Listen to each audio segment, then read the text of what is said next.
So, up next, what do we want to do next? We've got a couple things on the docket here. What do you fancy? Well, I could get Game Guff out of the way before we move on to the usuals, I suppose. Yeah, why don't you take us through it? All right. Well, I did Platinum Watch Dogs 2. Very good. The day after we did our last podcast. Yeah. Very satisfying game to Platinum. Not a very difficult Platinum, I would say, either. I'd say if anyone's out there is playing it, when you beat the game, you're probably no further away than, I don't know, 2 hours from the Platinum. It's not a very intensive Platinum. It's not like Fallout 4 for me was a more difficult one. Yeah, I'm using Watch Dogs as kind of a good podcast game. Like, I'll take the headphones out to do the main story missions, but I'm listening to my podcast and I'm just going around the world picking up the odds and ends and doing this little side thing. And the trophies are racking up, and I'm just like, oh, I've got like half of them already, and I've actually done barely any of the stories. So I'm like, I'm gonna be damn near a platinum when I actually finish this game. So I'll probably get that one as well. It's great fun. I've really warmed to it since I started. It's great fun, and it looks great too. It's a surprise hit of the year, I'd say. Yeah, it's definitely like I was saying in the last podcast, one of the most fun games I've played in quite a while. It kind of connected to me in a way that GTA never did, and I really, really enjoyed it. And like I said, also a platinum that when you get it, you feel like you've earned it, but it never feels like you're grinding to get it. You know, it's just you do your few bits and pieces, and there you are. Yeah. So happy to get that done. Also picked up one more game in the sale. I got. I was mentioning to you, I got Doom, right? Doom and Ratchet and Clank. Yes. And then I also got Dragon Age Inquisition for €8. Cheap. Very good. And I started Telltale Batman. Yeah. I'm 3 episodes in. Very, very much enjoying the story. Really love the unique take on the Batman story that they have in there. Yeah. The performance of it is unacceptable, though. It's broken. Like, now in fairness, my brother beat it on he's got a PS4 Pro, and he said that he really didn't have too many problems with it at all. But the fact that even on PS4, on a console that powerful, and it's still kind of struggling. Like, sometimes the frame rate will go like super, super smooth. Will be like 60 frames a second. And then it'll like go to like 5. And it just feels like it's like constantly fluctuating. Yeah. The entire time I'm playing. Which I've also seen the PC version looks very good. Like it does kind of seem like it's the things that are affected are just the quote unquote older machines. But I think it's unacceptable to say a PS4 is an older machine. I mean that's nonsense. It looks like a game that would run on PS3. It's out on PS3. But why is it chugging on my PS4 then?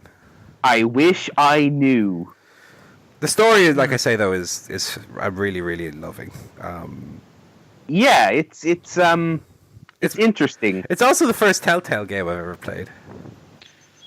So if it wasn't for the performance, this would actually be a great introduction to the formula. Well, I think it still is. The performance is bad, but I love the mechanics of the way it works. Of that you have these decisions and what you do impacts the story and so on.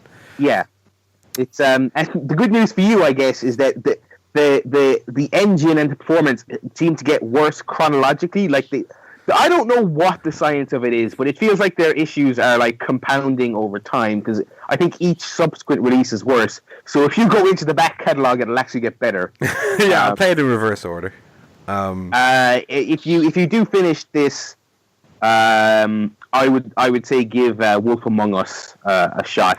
Well, I already have because I also bought the Telltale collection for €20. Oh, you bought the pack? That's right. Yeah. So I have all of them. I've heard Tales from the Borderlands is excellent as well.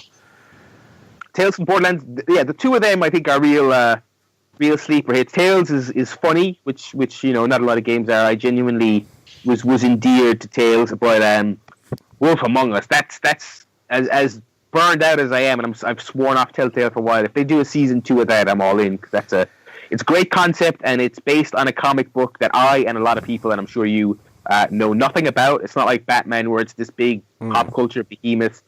Wolf Among Us is this weird little cult comic book that they made into a very cool game. So I'd say give that a spin. But yeah, that's also though I feel like one of the strengths of Batman is that I'm kind of familiar with everything. That I could just kind of jump into the story without having to be told what everything is. So it never feels like an origin story or anything like that. You're just straight in.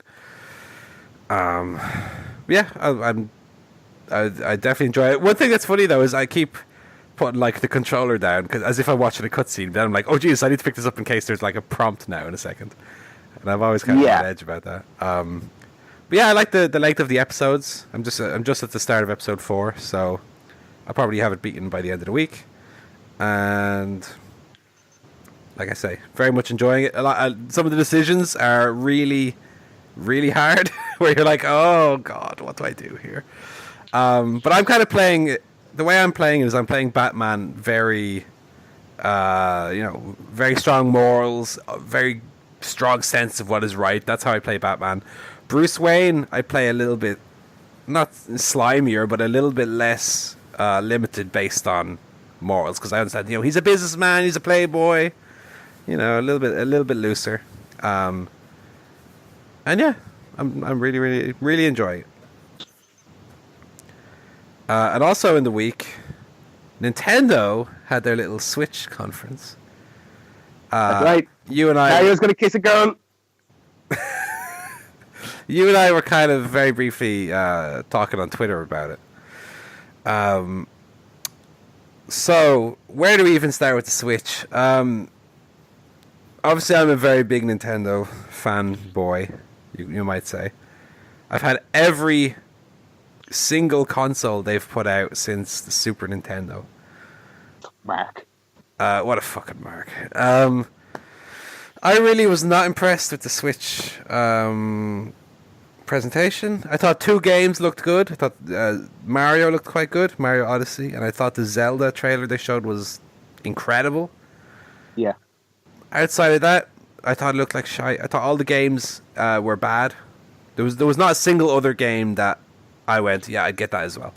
There wasn't a third game for me if I get the Switch until the end of the year. It's like you looked at that 1-2 Switch gimmick and you're like, all right, an hour of fun Christmas morning with your aunt or whatever. Yeah. And then they're like, it's not a packet, it's 60 quid. Yeah. For that fucking Wii Sports not even thing. I know. Especially for people who already have a Wii or Wii U. I mean, another wacky... Not that the console itself is a wacky gimmick, but that the game they use to showcase it is essentially just that. It's like, hey, you can hold one part, you hold the other one, 1-2 switch, and you and it works in your hand the way you hold it. It's like, no, we don't want more of this. Yeah. I mean, really, when it comes down to it, what I really care most about is the games, right? I mean, Nintendo, for me, even today, Nintendo are one of the best games developers, or at least Nintendo as a publisher have development teams who work with and for them, who make stellar games. But there's not going to be a game that I get on Switch over PS4. It's not going to happen. I'm not going to they're not going to bring out, let's say, Watch Dogs 3, let's say, in the future, and I have the choice of Switch or PS4. It's going to be PS4 every time. There's not going to be a case where I buy it on Switch, because I don't have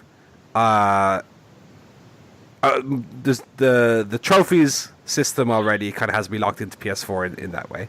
I have my PSN account, etc., etc., etc. So why would I buy it on Switch? The only real argument, right, is the portability. The way Switch works essentially is that you can kind of take it with you. But where am I really going to go that I need to bring my Switch with me? Like when I go to toilet. Yeah, but I can just go. I can go, even when I'm playing PS4, I can stop playing for 5 minutes and go to the bathroom and come back and continue to play it. Never stop playing. Play forever, €300, please. In the trailer they had, or the promo video they had at E3, it was like people pick it up and go to their, the park and go to the friends. Like, I'm not really going to go out to the park and play Switch. I'd rather, if I'm playing my games, I'd rather sit on my couch and play it on the TV. So as a consumer, that just doesn't really appeal to me, that facet of it. So it's really only the games that I really care about. And like I say, it's just Mario and it's just Zelda. They have Mario Kart 8 redone, or whatever it's called, Redux. I already have. Are you excited about Nintendo 5 years behind everyone else getting on the remaster train? I already have Mario Kart 8 and I beat it, and I don't really need to play it again. And I beat Skyrim. I beat Skyrim 5 years ago. Like, I'm not going to buy. At this stage, you could have beaten Skyrim on like 3 different systems. I own Skyrim on 3 different systems already. I'm not going to buy it on a 4th system. Now, even in fairness, if I wanted to play Skyrim again, I'd buy the remastered version, which isn't available on Switch. I'd buy it on PS4. Yep. So, like, I don't see the argument where I should buy one. Obviously I want to play Zelda, and Zelda on Wii U doesn't look as good as it does on Switch, and I don't want to settle for a lesser experience. But that doesn't mean I'm going to run out on day one and get a Switch so I can play Zelda in March. I'm very happy to wait till December to play Zelda.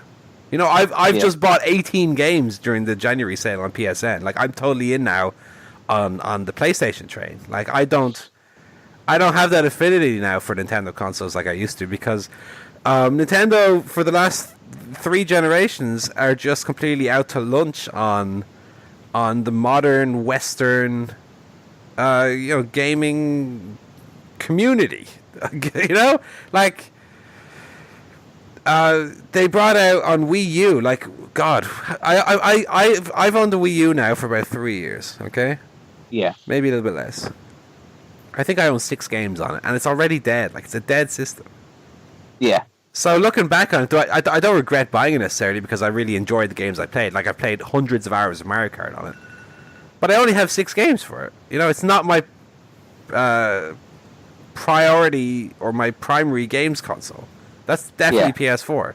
So I'm going to get Switch, drop €300 on it, and then have, 1 game all year to play on it.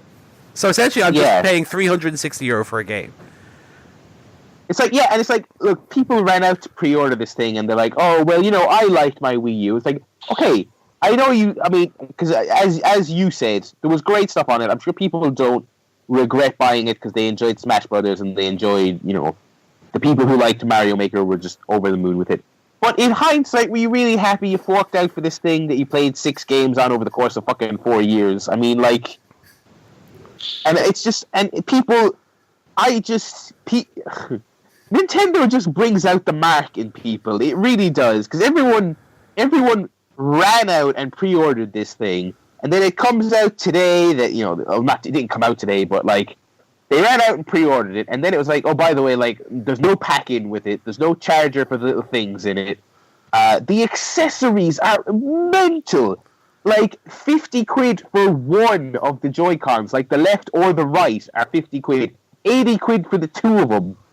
It's like, what is this? This is like completely bonkers. It's like, I'm not writing it off. I'm just saying, I think extreme caution should be exercised. I am writing it off. I think it's Nintendo's, it'll be their last console.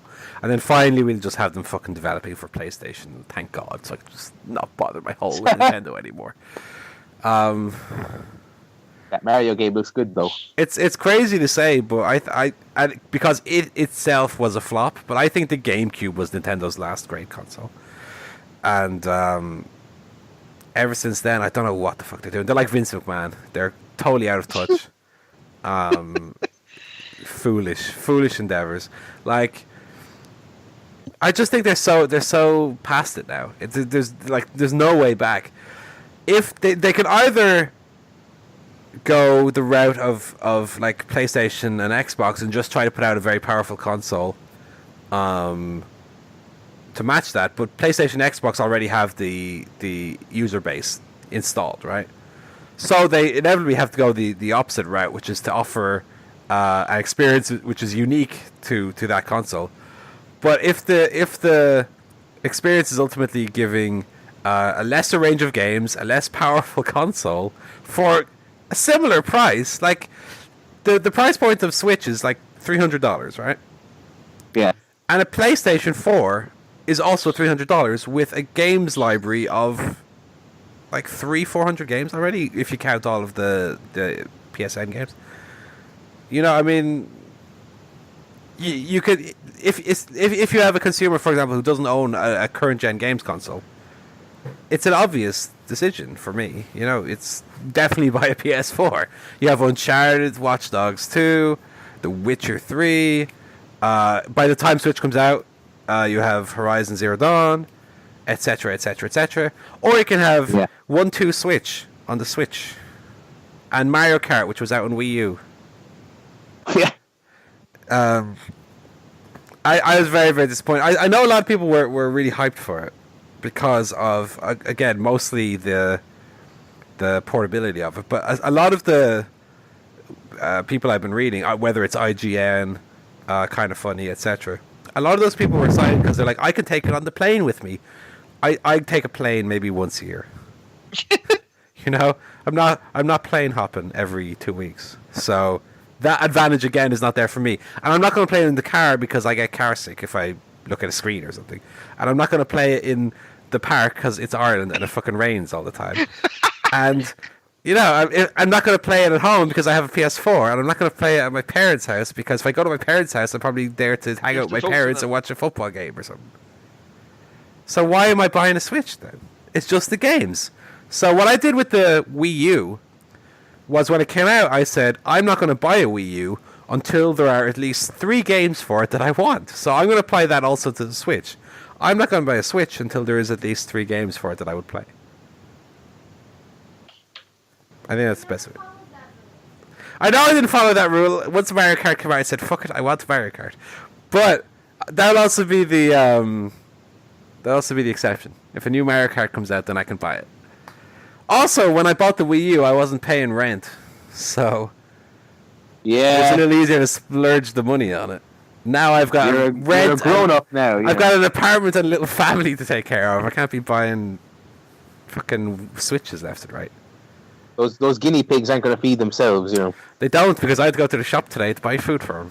So, yep. Adulting is hard, as they say. The millennials, as they're called. Don't do that. Anyway, yeah, I have no strong thoughts on it either way. So, well, that's Game Guff. There you go. It's Game Guff. There you go. It's Game Guff.